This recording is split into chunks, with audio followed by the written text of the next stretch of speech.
Hey, Suzanne here with caregiverhaven.com. So, what we're going to talk about today is why you experience burnout, why you can never seem to get ahead. And maybe right now you have 15 tabs open.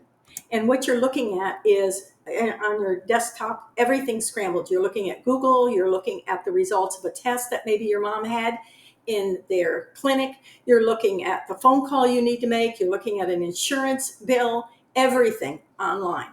Or maybe it's just a pile and a stack of stuff in front of you. Most people live like this. Most caregivers taking care of an aging parent or a spouse have at least 12 tabs open at any one time on their phone or their desktop trying to do it all.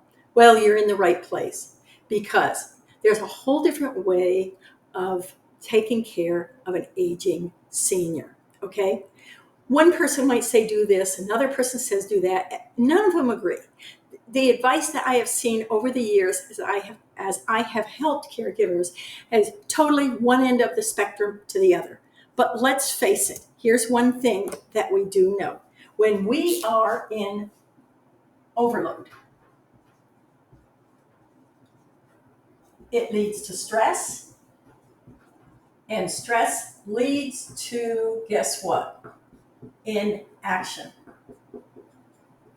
Now, this inaction that we're talking about is not the inaction where you just freeze and don't do anything. It is also the inaction that we can't make decisions anymore.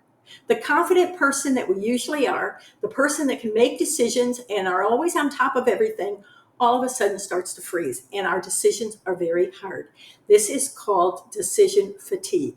It's very common because caregivers are drowning in information. We've got lawyers, we've got doctors, we've got Google searches, and we have family opinions.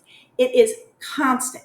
Let's look at why. Why is taking care of an aging parent so incredibly overwhelming and hard? So what you have is physical health. You've got to take care of your senior in their physical health, right? You want to know their mobility, their ability to do things, get around, or if they can't, you're going to help them. Then you got to remember their mental health. How are they cognitively? Can they think for themselves?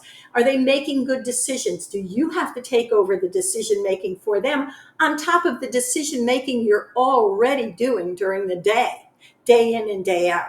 Very common, but we can get through all of this. I promise you, there is such a system in place that will work all of this through for you. You don't have to do it anymore on your own. Then there's the legal documents. Are we sure that we have everything in place? So if we have to go to the hospital or if there's an emergency or if we want that report, that test result, we can get into the system and find it. Then we have to look at the finances. Are they able to sustain their own living, the style of living in which they're used to? Or do they need something else? So we worry about that. And do we even know their finances? Because many times seniors don't want to tell us this. They don't want to tell us this. They deny this, and they tell us everything's fine with this. They do it over and over again. Then let's get into the home living. That's where they tell us, forget it. I'm going to live at home for the rest of my life. Well, Mom, it's not safe. So do we have an exit strategy? At one point, if they do X, we will move them to Y. That's what we need to know. And if we don't do any of this, what happens is this overload is going to lead to brain freeze. Brain freeze is a common word. It happens when your brain goes into survival mode and you freeze and you scroll and you procrastinate. We become inactive. And then the guilt sets in. Many of you know what I'm talking about. I've seen it over and over again in years before. It's not only frustrating, but it's very dangerous for us. This information overload leads to, like I said, this decision fatigue. And then we end up missing appointments, we delay our paperwork, we second guess ourselves and what the doctors say. And this delay leads to more risk for not only our senior, but our own families, plus the stress. And it doesn't just stop with a to-do list. What happens is emotionally, we start snapping at people we love. We find ourselves disconnected from our friends and our spouses, and we wake up feeling like we're already behind. But there's some good news for you.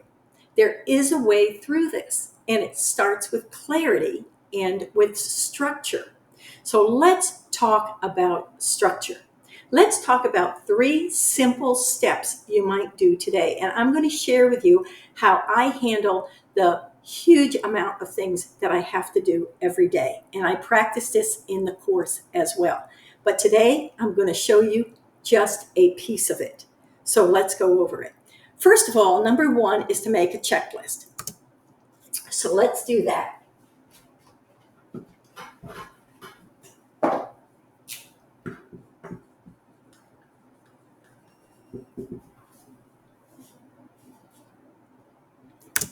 Now, I don't know about you, but my checklists sometimes are the length of my arm. And like my mom used to say, enough to choke a horse. I write down everything. Sometimes I even write down things I've already done so I can check them off. You all know what I'm talking about. Okay, so how do we do this? Number 2 is you've got to find something that's going to work for you. I don't care if it's a school planner. I don't care if it's a composition notebook. I don't care if it's an app that you're using on your phone. Personally, I can't use an app because I can't see the phone or the desktop too well without glasses, and etc. Okay? So, but find something that works for you. Let's put a planner, some kind, something. Now, I use something a little different. I use index cards. Now, I have on a task, the index cards are these little cards here. And what I do is I only put one task on an index card. Just one task, not a dozen, because I get too confused if I put too many. So, or too overwhelmed. So one task on an index card. Maybe the task is to make a phone call. Maybe it's to take mom to the doctor.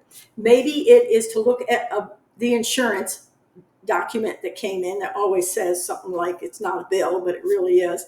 Something else might be to the grocery store and pick up mom's medications. Okay, so I have all those.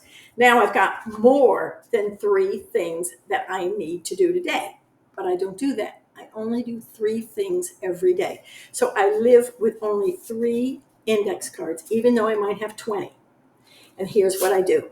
I take this card, let's say a W, and I say to myself, is this W more important than the Z? And the W, let's say it's the doctor's appointment today. So yes, that's going to be important. But is it more important than the Y, this task? Is it more important than this task? Is it more important than this task? Yes, it's important because it's an appointment that has to be done today, so it's going in the important pile. Next, I have these left. Well, one's a phone call, one's to read a document, one to pick up a script, but I don't have to pick it up today, and another one is to get some me time in. Me time, mom's napping, I can put me time in. All right, so here's me time. Is me time more important than this? Yes. Is me time more important than this one? Yes. Is me time more important than this one? Yes. So now I have 2 that are important. I only have 1 more left. So this one is to look over that and read that insurance policy. Oh, it's so hard, but I can do it. Okay, is that more important than this? Yes. Is it more important than this one? Yes. So this is my next important one. I got to get this done because somebody's waiting on the information so that they can put together the insurance stuff. Okay, now I have my 3. Now, what I do with this is I have to determine, well, first of all, the appointment is going to go at a certain time, so we know that. But these 2, when am I going to squeeze them in my day? This is when I look at my energy level. When is my energy the highest and when is it the lowest? Because I want me time. Well, me time I can do anytime. But to read an insurance policy and figure out the details of it and really do something with it, I have to be focused and I have to concentrate. So my best concentration is what part of the day. So I'm going to put this in at that time. And then this one, I'm going to put in and have me time when I put mom in her chair and I give her her favorite TV show because I record them all. And I say, okay, it's time for you to rest and relax. And she may even fall asleep half the time, but this is me time. While she's resting, I'm resting too. So that goes in my schedule. At the end of the day, I have a win, and a win. I have 3 wins at the end of the day. Now, I will tell you something else I do is if the doctor's appointment, I think it's going to take an hour, I make it an hour and a half. If I think it's going to take me 10 minutes to read that insurance thing, I make it an hour because I know how hard it is for me to concentrate. Me time, I know, is the length of time that she's going to be in her room watching her show or napping, probably about 30 minutes. So I know what my me time is. It may be 5 minutes, but instead of saying I'm going to take 5 minutes out, I say I'm going to take 30 minutes while mom is watching her show to listen to my favorite music. Or maybe read a book, or listen to a book, or call a friend. You've got to just not say it's me time. You've got to say what you're going to do to feel relief during that time. A friend, write in your journal, prayer, listen to music, whatever it is, put it on the schedule. That's what you're going to do. That's called me time. Okay? All right, let's go on. Then that's the app. Then number 3 is what we're going to do, is what we've already done. What matters? We have figured out, at least I have, by putting things on my cards, which is important, which isn't. Clarity changes everything. And when you know what matters today, you're going to stop chasing your tail. You're going to start moving forward. You are really, really, really going to feel so good at the end of the day. And I want you to ask yourself this: what wins did I have today? These are important wins. So if this helped, you're going to love what's inside the course because I've been teaching this for years. And if you're ready to stop drowning in caregiving overwhelm and you're going to start finding your balance, join the waitlist today. You've got a link below, and you're going to get access to the course and the community and a safe place to ask your biggest questions because we're going to get the answers. We always get the answers. And leave below in the comments what your questions are, what tip that you want to try first, what is hardest for you to do right now. And I read them. I can't wait to see them. So this is where you're going to get access to this course. And remember, this is a season of balance, not burnout. Caregiving does not burn you out. It's not constant stress. You're going to have a chance to cut through the noise with a clear, structured approach. And this class, this masterclass, is just one tip. Wait till you see the next masterclass. So, can't wait to see you in the next one. Take care, and we'll talk soon. Bye-bye.